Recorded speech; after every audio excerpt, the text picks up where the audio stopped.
For the community, by the community. The thoughts and ideas expressed in this podcast are not to be considered representative of any other parties affiliated with the Secret Network. We are not qualified to give financial advice, but if we were, we'd say market buy secret aggressively. Welcome back to the Secret Code Podcast. While it has been nice seeing the price and community morale go up, nothing is more exciting than the upcoming developments being revealed. We're getting closer to the release of Stash, our NFT marketplace. Carter Wetzel was just on the Terabytes podcast explaining how Shade and Silk will unite Terra, Cosmos, and Secret Network together through more than just their three-pronged airdrop, and Tor Bear announced a secret bridge to Solana. We're also now just 2 weeks away from the Supernova upgrade, which will connect us to the rest of the Cosmos ecosystem through IBC. Today we talked to Reuven Podmaso, an Enigma core developer, about the Rust language, IBC integration, and many of the technical aspects behind how the Secret Network actually achieves its groundbreaking quality of having private smart contracts. If you're a budding developer or a tech enthusiast trying to better understand us, this resource is for you. Also, in the last 3 episodes, we've now given out a total of 20 secrets to the winners of Community Spotlight questions, so join our Telegram and get involved. Your input becomes our output. This is the Secret Code.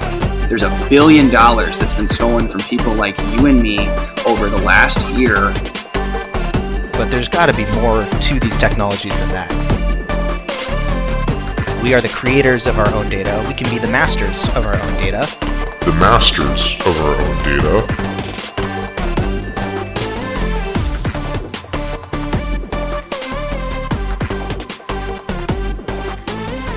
Welcome back to the Secret Code Podcast. I'm your host, Eric Weissenden, joined today with co-host Paul Manexis. Hello, everyone. Glad to be here for another episode. And special guest from Enigma, Reuven Podmaso. Reuven, welcome to the show. Thank you. I'm honored to be here. So, Reuven, go ahead and introduce us to yourself. Who are you? I'm Reuven Podmaso. I work on Secret Network. I'm a core developer at Enigma. We work on the core protocol, basically, all the fun Secret Network stuff happening on the nodes. We write the SGX enclaves. We write some of the products. We work a lot on Secret Swap, some of the secret bridges. Enigma, the company, has worked on these technologies since before Secret Network itself. And I've been with Enigma for a few years now, for about 2 years now. Yeah, it's just been a really interesting journey. I sometimes like to think of myself as, just a guy. I like playing video games sometimes, playing card games or board games with my friends. I live in a really quiet town, I wouldn't say quite north, but north of the center in Israel. I have my pets I take care of, my cat. Many people don't know this. I actually have a bird as well, a very cute parrot called Zeke. And yeah, I'm just passionate about technology. I'm passionate about Rust, about networking, about privacy. I think that's the biggest thing that has drawn me in to Secret Network and working with Enigma initially, is because I really care about people's privacy. Keeping people's secrets is something I value a lot. I feel that what we're doing here in Enigma and Secret Network is important for people, for people's lives, for people's safety in a way. That's awesome. I absolutely agree. And Paul, we're going to chalk that to one more for the cats. I love cats, bro. Oh, man. Yeah, I'm totally, cat camp. I'm on that side of the conflict. No, I appreciate dogs. I love dogs as well, but cats are dearest to my heart. Don't worry, I can edit out the part about dogs. Oh, man. Thanks for the introduction. That's great to know about you. What are a couple non-generic traits that you think exclusively describe you that maybe you'd want told to your great-great-grandkids as a way to connect to them? I'd say my non-generic traits are extremely common in our community. I think I'm passionate. I'm a perfectionist in a lot of ways. It's really important for me to get things right. At the same time, I also try to be compassionate, empathetic with people, understand other people's perspectives, try to be ethical to people. I try to be driven by doing what's good for as many people as possible and not being selfish about the things I choose to do. And I think that's, if people look back at me in 50 years, I hope that's what they'll think of me, as a person that was compassionate and cared about the people around him. That's awesome. When did you first get into crypto? This is probably going to mess with a lot of people. I would say I'd never got into crypto even to this day. I'm not here for the crypto. I'm not here for the financial stuff, all the money games. Or I'd admit it, it's fun, it's interesting. I've learned a lot working on all of this, but I'm really here because I want to see applications being built that help regular consumers, regular people. I want to be able to have something launched on our network and be able to tell my friends, my technophobic mom, right? Use this. This will keep you safe. Right? This will be like the best product you can use. I want to build things that help everyday people, and that's more my focus. That's awesome. I think it's great that the week that we pump like 100% or something, I have the one guest on that doesn't care. Yeah, wow, it's terrible. No, that's really cool. I don't remember which interview from Tor. Like, I've watched all of his interviews multiple times, but he interviewed one of the OGs from the Ethereum network, and he's like, "Look, we weren't focused on money. We were just focused on building, and we all just kind of got rich while it happened and didn't really notice." Like, I think it's important to focus on more than just trading and more than just money. It's not a healthy and sustainable lifestyle. So yes, I'm invested. Yes, I care, and I do want to become financially successful. At the same time, my week-to-week focus isn't just staring at the price. It's setting up the podcast. It's working on Secret Swap. It's maintaining relationships and reaching out. And then like I check back, I'm like, oh, the number's gone up. Like, oh, we're doing better. That's great. But if that's your focus, it leads to a toxic life. Mm-hmm. I think the metrics that I look at is how many people join our Discord server, how many people are excited about what we build. Reuven, I know you were talking a bunch about how you're not in crypto necessarily for the money and more so in it for the tech. But did you have like an aha moment with the tech, knowing that like crypto was indeed going to be part of the future and that you needed to get in on it and build with it and things like that? Or yeah, I guess it really did happen the way you describe it. If you try to construct it out of thin air, like how would you build a trusted, distributed, like decentralized system that actually protects people's privacy, right? And you take the various components, right? You need some sort of trusted execution environment. If you have a lot of nodes and you want to make sure you have trust without trust setups between them, and you want to make sure people are eventually paid for performing computations for other people. The eventual conclusion to all of this is that you do need basically a cryptocurrency. Like, I think that's the only viable way of actually doing this. But in my mind, the cryptocurrency aspect is a consequence, not a goal, right? So it is something that I see as very valuable.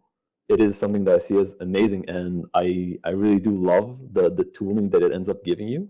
But yeah, I totally came to this from the other direction. I came to this from the application layer, and I'm like, okay, the way to make it work is to do it on crypto, rather than, okay, we have this crypto thing, we have currencies, how do we make it actually do something? But yeah, I remember I had several moments where I'm like, oh, this makes sense, this makes sense, this makes sense, and it all comes in together. Yeah, that's fascinating. I love approaching things from a game theory perspective, and I recognize that when you are in charge and you have investors and whatnot, then you owe it to them to try to make them profits. Like, that's kind of what a company does. Like, we have obligations to our shareholders or whatever their spiel is. Mm-hmm. And so one of the reasons I don't like the XRP token is I think that what the Ripple company is doing is fantastic, and I don't think that the value that they create is adequately captured by the XRP token. I think that the company could succeed and the XRP token could not succeed with them. It's not stock in their company. Working with Secret Swap and CeFi, I see different ways that we can build Secret Swap to be fully successful, but I want to make sure we do it in a way where the CeFi token captures the value, because it's very easy to not do that. And at that point, it's like, hey, we built something successful, but who's really succeeding? Yeah. So that's That's honestly the first time I feel like I've heard like I don't know. I think the way you put it really sounds like, for the way you see it, crypto is a means to an end, not necessarily the end. The end is like the decentralization, empowering the people, and you just see crypto as the way to get there. So I like the take a lot. Thanks. Very powerful. I think you're right, by the way, especially with a layer one like Secret Network. Everyone's focused on secret's amazing, and it is. But I think for it to truly succeed, it should eventually just be in the background, and people should not even know or think about it, and just be using all the applications that are built on it. A layer 1's only as strong as a layer 2 is built on it, in my opinion. And so as long as we equip everybody else to do that, we'll be the means to their end. Mm-hmm. Actually, Ultramail did an amazing job with this. I don't want to take credit. I definitely told them about this, but I think many people told them about this, that what they're building eventually, their users shouldn't have to care about paying SCRT for each email that they send, right? They should set this up as a service so people can pay for this however they want, right? And then, take care of all the secret network stuff in the background. Make sure that the experience is as seamless as possible. That's the sorts of applications that I really like seeing pop up. And yeah, you can use SCRT as a currency, and you can use it for payments. And on Fardells right now, you can pay SCRT to reveal people's secrets, and it's really fun. And it can be both. It can just be both and just work seamlessly.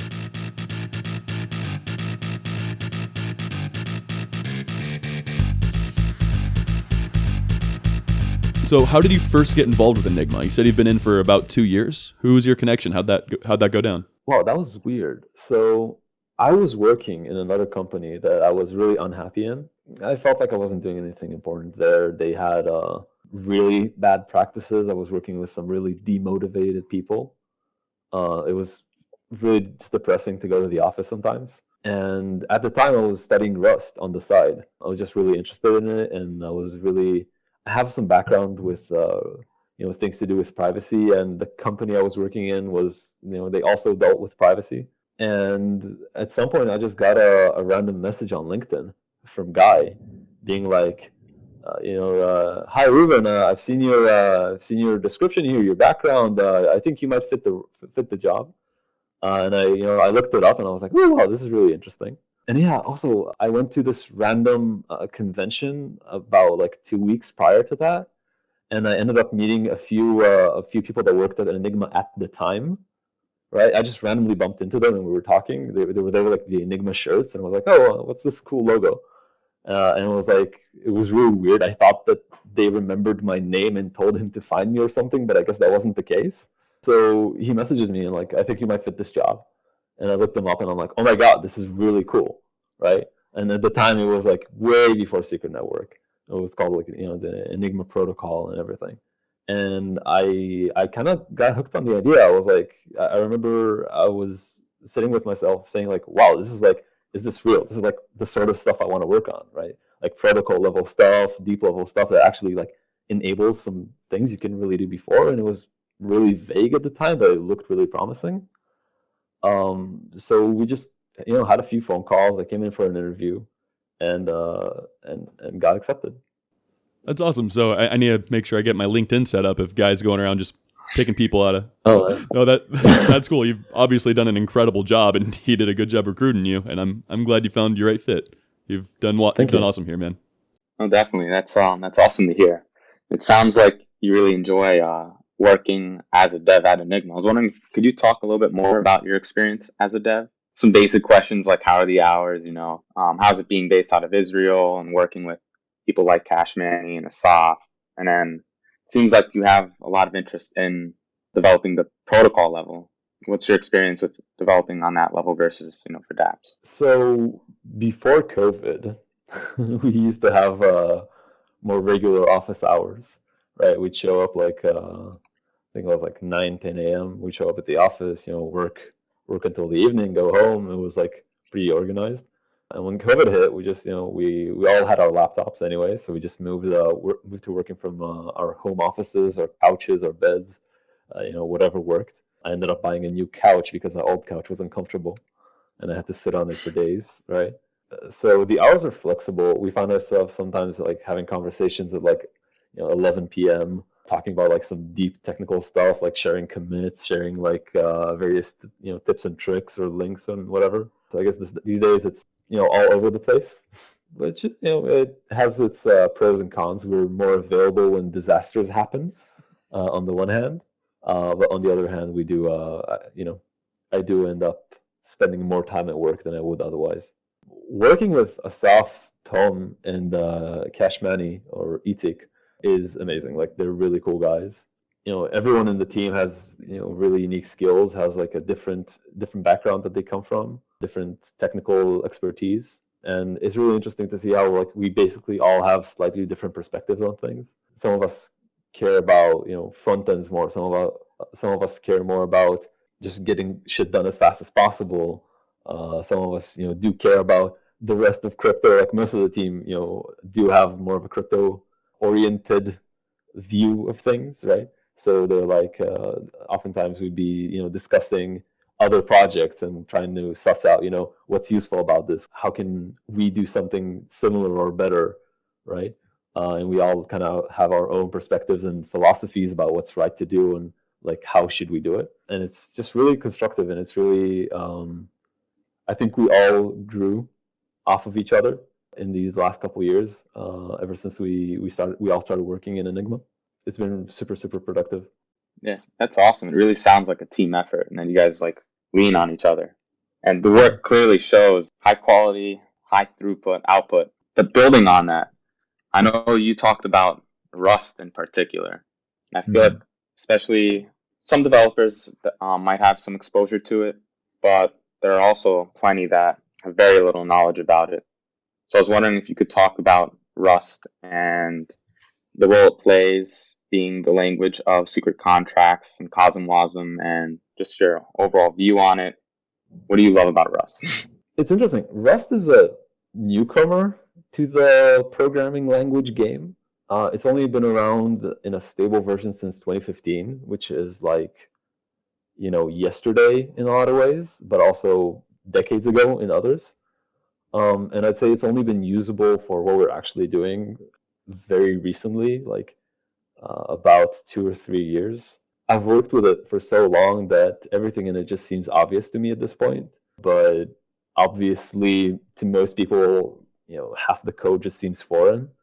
So the language itself, it's a really interesting creature. It's a language that allows you to write code that's about as performant as C or C++ code, which is like, industry standard, like the best you can get, unless you're writing like assembly code directly and doing absolutely everything yourself. But on the other hand, it's a lot more friendly than C and C++. It's a lot more difficult to get things wrong. Some parts of it feel like JavaScript, some parts of it feel like Python. It's a lot more high level. And really the best part about it is that it protects you from a bunch of programmer errors. So the reason we chose it, it's funny, to an extent, we're not the ones who chose it, but Confio, the developers behind CosmWasm, chose it. But we 100% agree with their decision. And before we switched to CosmWasm, we had our own Rust-based smart contracts. We just moved to CosmWasm because we saw that they will become the industry standard, which that was a very good bet on our end. If you look at Cosmos, like they're all the smart contract networks are running CosmWasm these days. So yeah, they made that decision, but it was a really good one because the contract runtime itself is WASM based, which is a virtual machine runtime that's very simple yet very performant, and it's used everywhere these days. It's used in in browsers and various applications. It's like the web's way of making applications run faster than they would on JavaScript. And people are integrating WASM interpreters and runtimes into a bunch of different systems now. So the natural decision is to say, okay, we're not going to go with like EVM. We're going to go with this new system that guarantees to be better, more scalable, that has a bunch of languages compiling to it. And from that set of languages, if you look at it, the best like bang for the buck comes from Rust. It has like the best control on both low-level things, so you can write bindings to the virtual machine that you're running in the library. In our case, it's CosmWasm STD. So you can have the bindings hidden from the developer while providing a very nice, high-level and smooth experience to the contract author. And even then, like we're trying to improve it all the time. Like we have several ideas. We're just like not implementing them right now because we don't have the time, and we aren't prioritizing it. But even CosmWasm 1 was just released today, I believe. We have some ideas about how we can improve it, and we might end up doing it later down the road. So if you look at the languages that compile to WASM, you have a very restricted version of Go, a very restricted version of Kotlin. You have C and C++, which we did not want to inflict upon our users.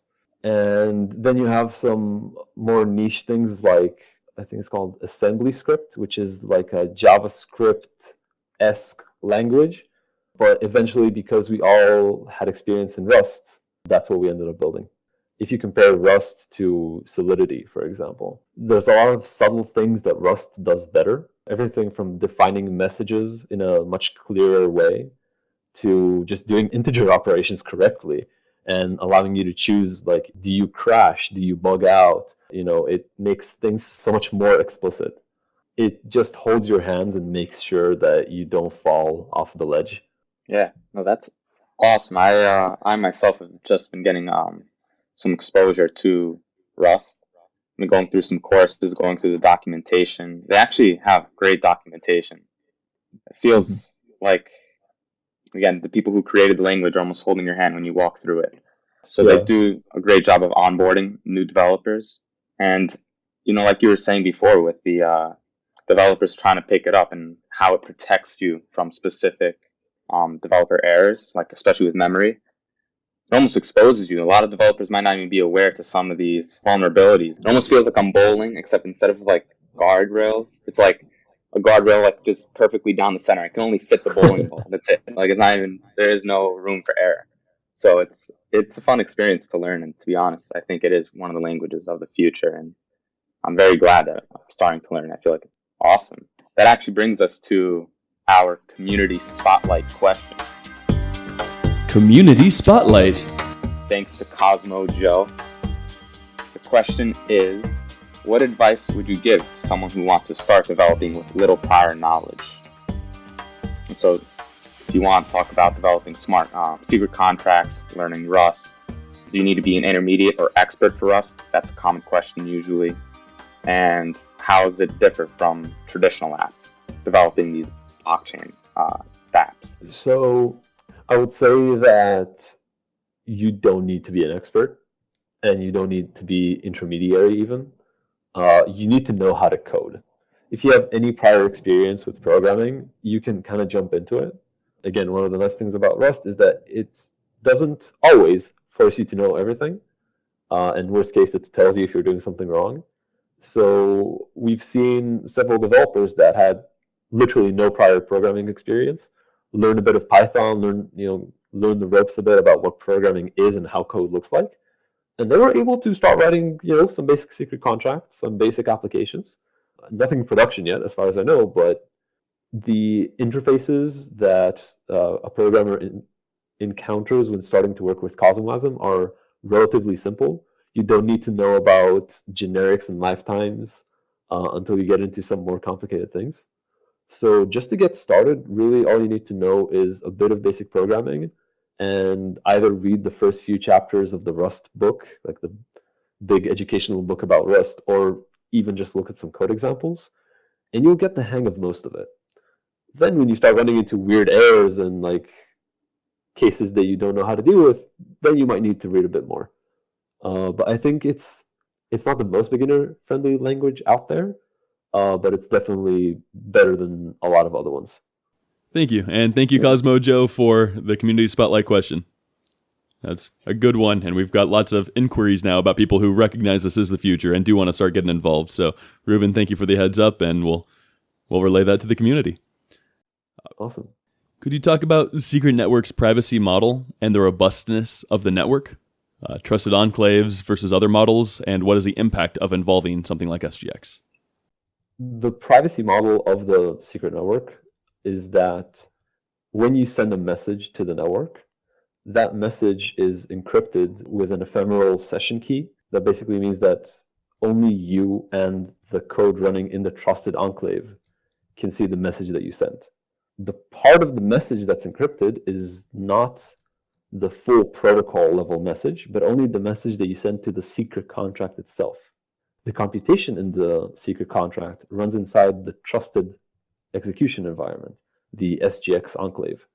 It runs in an environment where no other part of the system, not even a rootkit, not even hardware inspection, can figure out what your application is doing.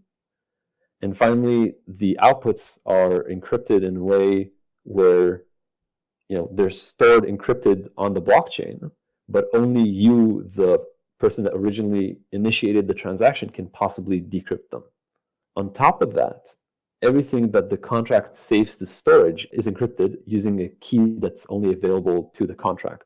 All the various encryption keys eventually derive from a master encryption key. The master encryption key is shared between the various nodes after they pass a process called attestation. During attestation, the nodes basically verify that the code running on the counterparty node is the exact same code running on the node sharing, right, the master encryption key.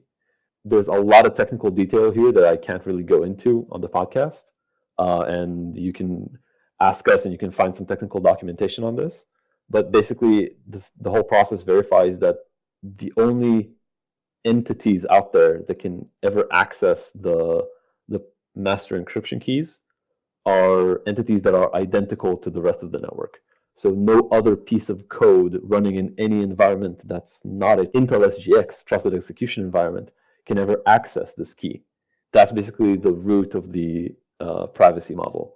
There are private keys which are completely hidden from the outside world, and from them a bunch of other keys are derived which allow all the inputs, outputs, and storage of the system to remain hidden. Nice. That's awesome.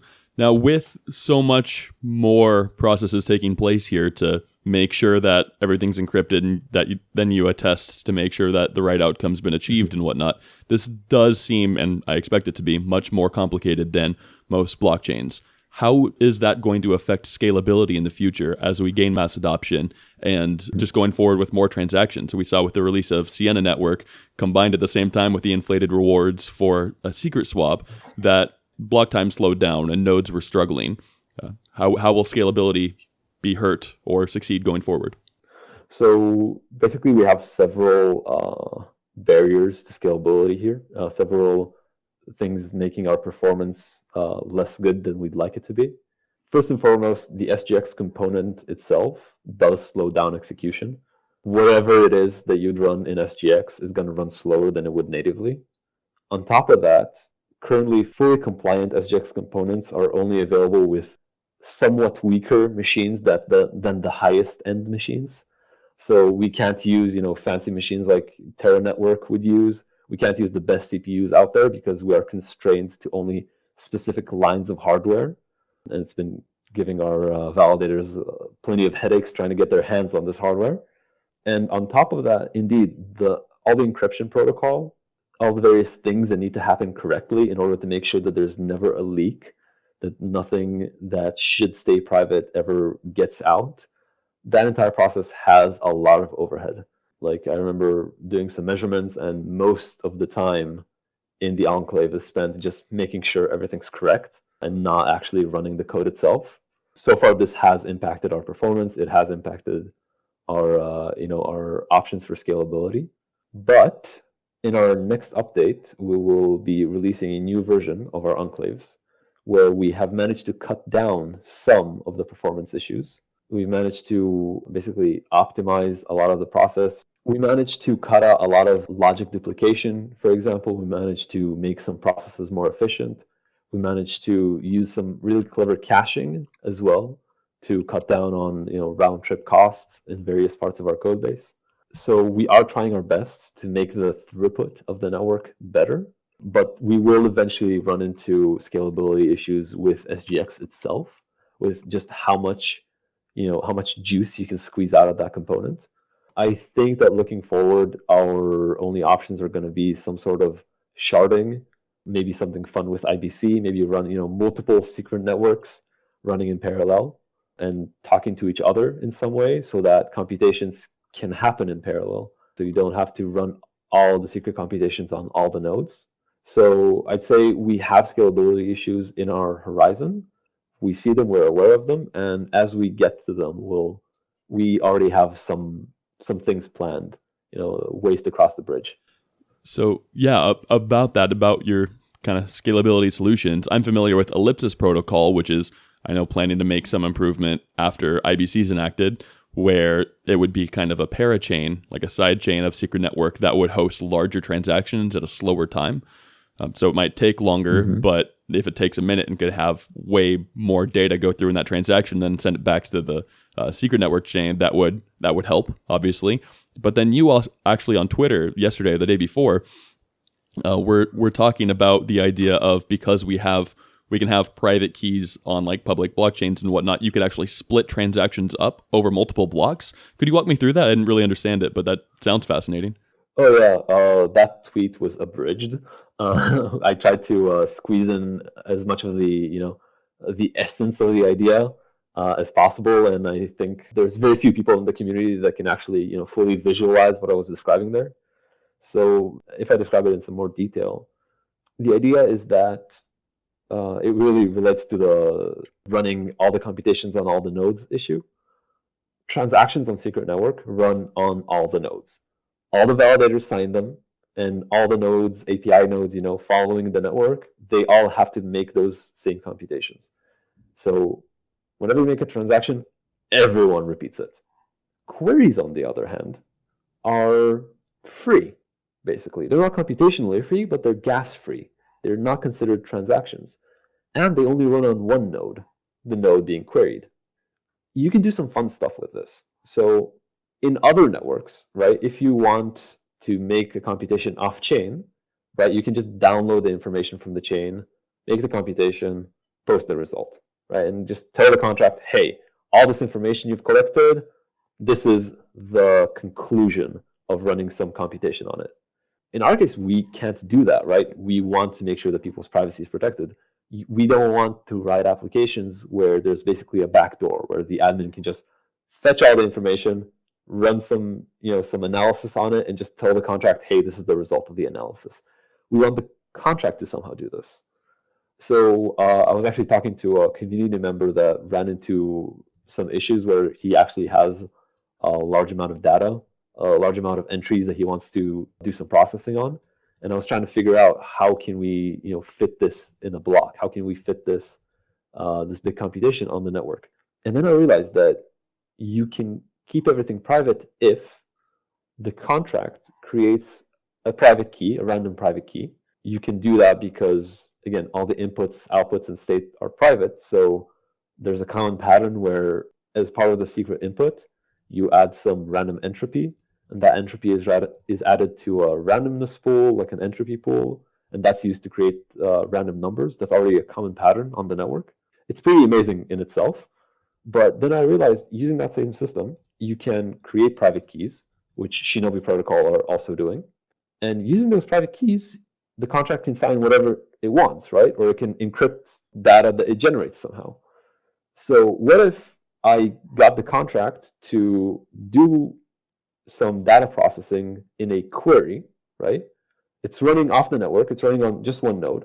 It can access the private data freely, right? Like the contract itself can access the data. And you can remove, like there's currently like a soft restriction on how much computation a contract can do in a query, but it's just in software, and like the node can set it to be infinite, basically. So in your own secret node, you can query the contract.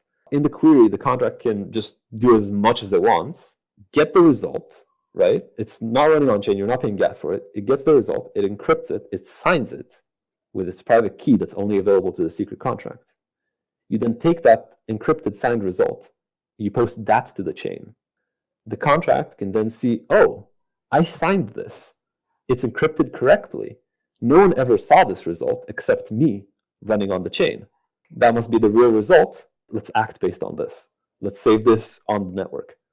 And that's really cool. You mentioned Shinobi kind of using something like this. How exactly does that work? I know they're the new Bitcoin bridge. It's going straight from Bitcoin to secret, which I'm super excited about. And I keep hearing everywhere that it's breakthrough and trustless, but I don't understand enough about it to know exactly why. So it's really cool. Basically, they're using this trick of generating random private keys that are not visible outside the contract itself. And using those private keys, they generate Bitcoin addresses. Now, they're following both networks. I don't want to get into their tokenomics, but they have a really cool system where the contract itself basically verifies what's going on both on Secret Network and Bitcoin. And once you want to bridge over, you would request a unique address from the contract. The contract would generate a new address for you.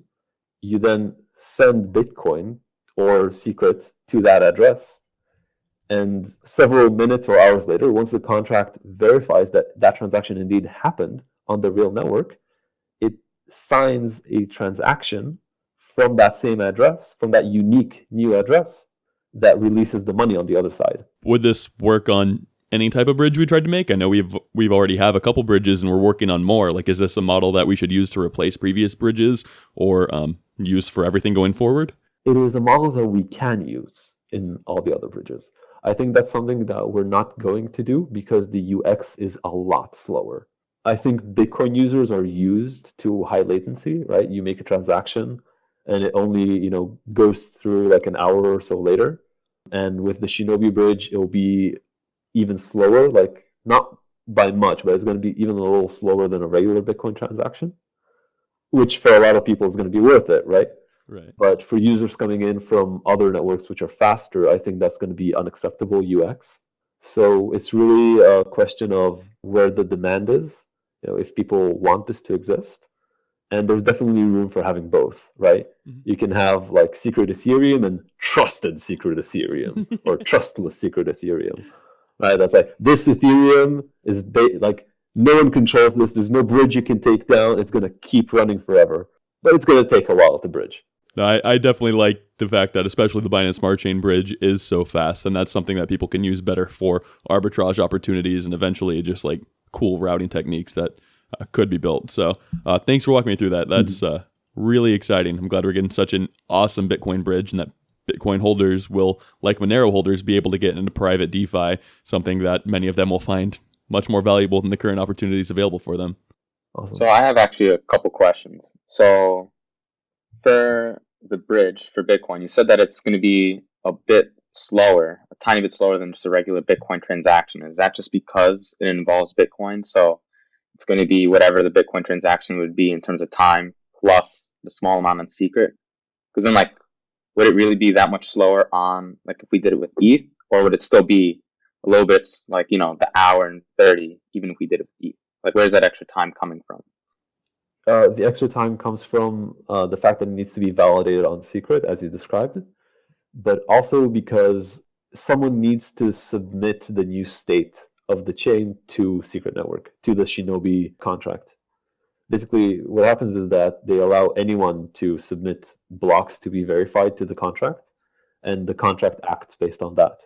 That's the extra delay. Someone has to run a bot that and I'm sure they'll release code that people can just run to take advantage of this, to mine secret Bitcoin or whatever. But the idea is that someone external has to let the contract know that something happened on Bitcoin or on Secret Network, and that's the extra delay. It's just that there's an external operation that needs to happen. Right. So it would still take that hour and a half, let's just say. It's going to be consistent across the board, regardless of which chain Secret would be bridging to. Yeah, I think there'll be, I don't think it's going to be plus hour and a half, but it's going to be plus 10, 15 minutes for sure. Okay. For whichever network it is. Well, Reuven, you've made it to the viewing key. Let's look into the viewing key. The question isn't why do you have to make one on Secret Network? The question is why don't you everywhere else?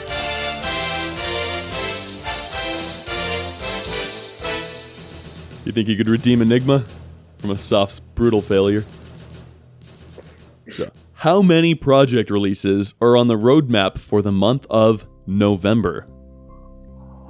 Oh man, how good is my visual memory? Is it A? My photographic memory, non-existent. Same. I remember the picture. I can guess it's around 30. Specifically for the month of November, though. This is an open question. It's not multiple choice. It is multiple choice, so I'll give you a couple chances. Oh, is it? Is it A, 3, B6, C7, or D8? I would have to say, you said it was 3, 4. 3, 6, 7, or 8? I'd say 8. I'm optimistic. You are correct. I want to throw one in there for you. Those 8. So we still have more coming in October. Like, our roadmap's just absolutely lighting the place up, and things are delivering, and it's so exciting. But specifically, what you guys have in store for November is the secret manufacturer, Data Vault, Secret Lottery, which I'm happily a part of, Sienna Lend, Secret Launchpad, Secret Terra Bridge, Secret SDK Python, and Black Box. So, awesome. Much to be excited about, and good job. You are clearly the best Enigma member at Viewing Keys by far, and it's not even close. Thank you. We are deleting them though. Yes. Don't get attached. I am well aware that Asaf is angry and bitter, and I understand. Since the last episode, I understand, and frankly, I share his sentiment. And honestly, Reuven, I'm sorry, I don't know if it's cool to get Viewing Key questions right anymore. We'll have like some new branding for you eventually. Don't worry about it. Okay. I'll try to adapt. I hate change.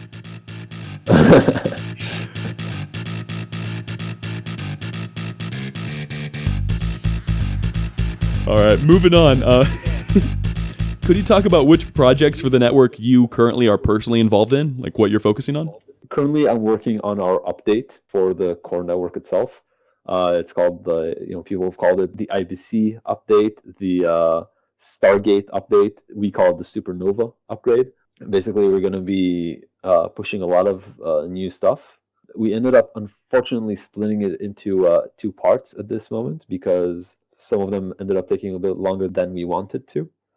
But the things you can expect in the nearest update are going to be updating the Cosmos SDK from 0.38 to 0.44.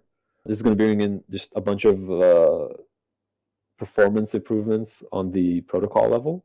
It's going to bring in a lot of improvements in the enclave. We're going to be adding several modules from upstream Cosmos to Secret Network. The fanciest one between them is the IBC module and the IBC tokens module, which is going to allow people to start transferring tokens through IBC to other networks. The most exciting part here is connecting to Osmosis and Gravity DEX, which people have been anxiously waiting for. But it also means the part that people are not talking enough about is that all the other coins are going to be able to start flowing into Secret Network. Once that happens, you're going to start getting privacy versions of those coins, which I think is the coolest part about this whole thing. Basically, you're going to bring in those tokens just like you would on any other chain. And once you bring them to the Secret Network, you can then wrap them like you do Secret SCRT. Then you can get Secret Atom, Secret Luna. Asaf has already teased UI for doing this, right? We're not sure yet if it's going to be that standalone UI or if we're going to integrate it into one of the other applications we have. But I think that's going to be a really cool thing to look forward to. Yeah, it looks dope. I saw it on Twitter the other day. I love everything you guys are building, and I can't wait. What is your personal long-term vision for Secret Network? What is your strategy and positioning? What kind of motto do you like going forward? Is it an Ethereum killer? Do you like it as a privacy hub, or do you just like it as something to enable more practical applications for the future? I'd say C and B and C. I see it as the privacy hub, at least until we start getting some more serious competition. But so far you look at it, we're on track to become the privacy hub for a lot of other chains. We have some interesting ideas going forward about enabling private computations for smart contracts on other networks as well. So we're definitely going for the privacy hub thing, and I'm excited for that. I see this as a tool for empowering people. So I really want to see how we can improve Secret Network itself, the core protocol itself, to make it more accessible to people and to finally be something that mainstream users can use. Even they don't necessarily even know that they're benefiting from it, but in the background, like the core services that they're using are built on Secret Network or with Secret Network. There's some really cool stuff that might happen in this direction that are like only starting to brew, but I'm definitely looking forward to how this can just empower people. And that's why I'd say we're not an Ethereum killer. We're not a Bitcoin killer. We're something new. We're something new, and you'll see us eventually, finding our way up to like the most influential projects in this crypto ecosystem. And I think sooner or later we're going to be well known outside the crypto sphere. Wonderful. I cannot wait. I've heard rumors about people potentially being able to use Atom as gas on Secret Network. Could like Secret be used as gas on Secret Network? How would it be enabled for something other than Secret, the native token, to be accepted for gas to make transactions a little bit easier and the user experience a little bit more friendly? So as part of IBC and all that fun stuff, you should be able to use Atom and other IBC tokens as gas. Secret, unfortunately, is a lot trickier to do. It is technically possible. All the believers there, you can keep holding tight. It is technically possible. I would say that we even know how to do it, but it is going to be very time consuming to implement, and it's going to be very error prone, and we have to basically add a lot of special cases to our existing code base in order to make this happen. It's not like we have the code and we're just keeping it hidden. It's like there's a lot of open questions about exactly how to implement some things. The pieces are there, they just need to be connected in the right way, and it needs to be configured in the right way. The big thing to be concerned about here is that currently the secret contracts don't know what's going on chain, right? The enclave itself doesn't know what's going on chain. It doesn't follow the secret network at the protocol level. It just runs the secret contracts.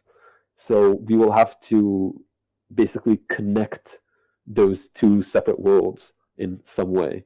And there is some work being done by some other companies to build the tools that we might use for this. I don't know if they know about us even, but there's some people that are writing Tendermint clients in Rust, and we could very much use that code base later to enable this on our side. But there's still a lot of rivers to bridge. Reuven, thank you so much. You explained an absolute ton to us. You're brilliant. This was wonderful. Thank you for enlightening us on so many subjects and diving deep into the technical side of things. What would be your call to action for somebody listening to this? How would you tell people they can and should get involved? Where should they join, follow, and learn and reach out? If you're interested in Secret Network, definitely hop in our Discord server. It's friendly. There's like a lot of cool people to talk to.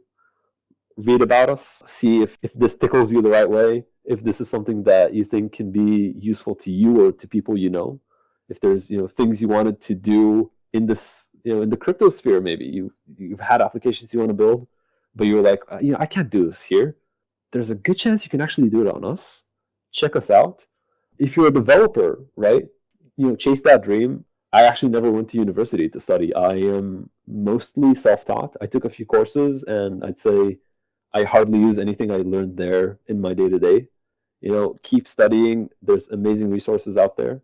Start small and build yourself up from there. And, again, just join us on our server.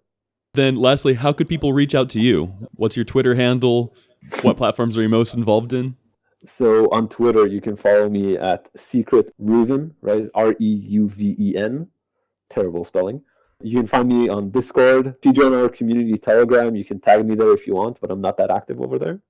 Yeah, if you DM me, I'm usually friendly. But if you have technical problems, please use our ticket system.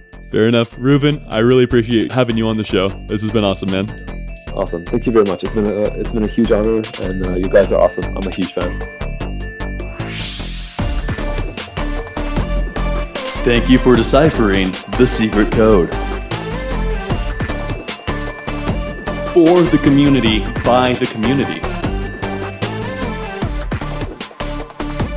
New episodes every Sunday. Secret Sunday.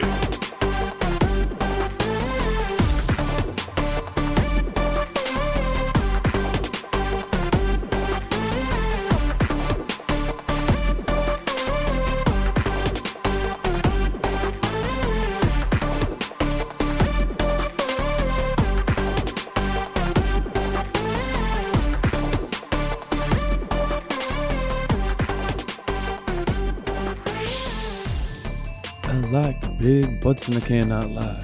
You other brothers can't hey there. I just wanted to give another shout out to Crypto Joe in our Telegram group that's earning $25 to $50 per week in giveaways right now. So to get involved, join our Telegram, and to support these efforts, delegate to the Secret Code podcast node. And if you like butts, you'll love our interview next week.